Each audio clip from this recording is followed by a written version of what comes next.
Hello friends, welcome to my channel Aru cook Gujarati. આજે આપણે બનાવી રહ્યા છીએ તલવટ. તલવટ આપણે માતાજીના નિવેદ્ય હોય કે પછી શ્રાવણ મહિનાનો સોમવાર હોય ત્યારે બનાવતા હોઈએ છીએ. તલવટ એકદમ સિમ્પલ રીતે ફટાફટ તૈયાર થઈ જાય છે. આમાં આપણે ગેસ શરૂ કરવાની પણ જરૂર પડતી નથી કે કોઈ પણ વધારે સામગ્રીની પણ જરૂર નથી પડતી. માત્ર તલ અને ગોળનો ઉપયોગ કરી એકદમ સરળ રીતે તૈયાર થઈ જાય છે. ટેસ્ટમાં સારા લાગે છે અને હેલ્થ માટે તો ખૂબ જ સારા છે. તો આપણે આ તલવટ બનાવી અને જરૂર ખાવા જોઈએ અને બાળકોને પણ ખાસ ખવડાવવા જોઈએ. તો ચાલો બનાવીએ તલવટ. તો તલવટ બનાવવા માટે મેં 1 વાટકો તલ લીધા છે, તેને બરાબર સાફ કરી લીધા છે અને તે જ માપનો અડધો વાટકો ગોળ લીધો છે. અહીં મેં દેશી ગોળ લીધો છે અને તેને છરીથી વાપરી લીધો છે.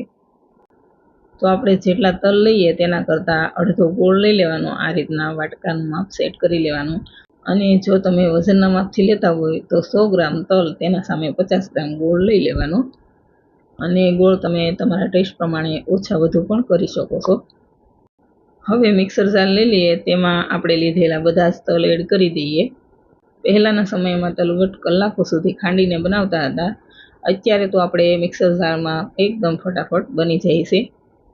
તો હવે મિક્સર જારમાં બધા જ તલ લઈ લીધા છે, તો તેને મિક્સર ચાલુ બંધ કરતાં ક્રશ કરી લઈએ.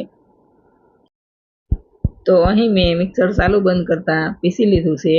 આ રીતનું થોડું અધકચરું રહે તેવું પીસી લેવાનું, એકદમ ઝીણું નથી કરવાનું. હવે તેમાં આપણે લીધેલો બધો જ ગોળ એડ કરી દઈએ અને ફરી પીસી લઈએ, એટલે તલ અને ગોળ એકદમ સરસ મિક્સ થઈ જાય અને આપણા તલવટ રેડી થઈ જાય. તો ફરી પાછું આપણે પીસી લીધું છે અને તલવટ એકદમ રેડી છે. તલ અને ગોળ એકદમ સારી રીતે મિક્સ થઈ ગયા છે.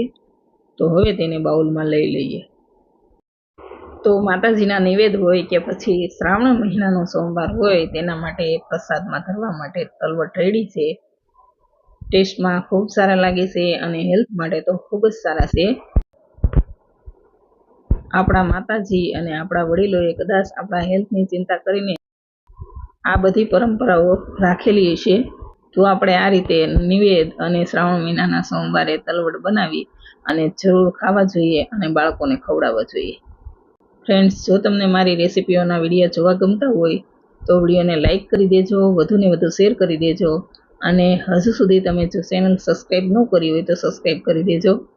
Thank you for watching.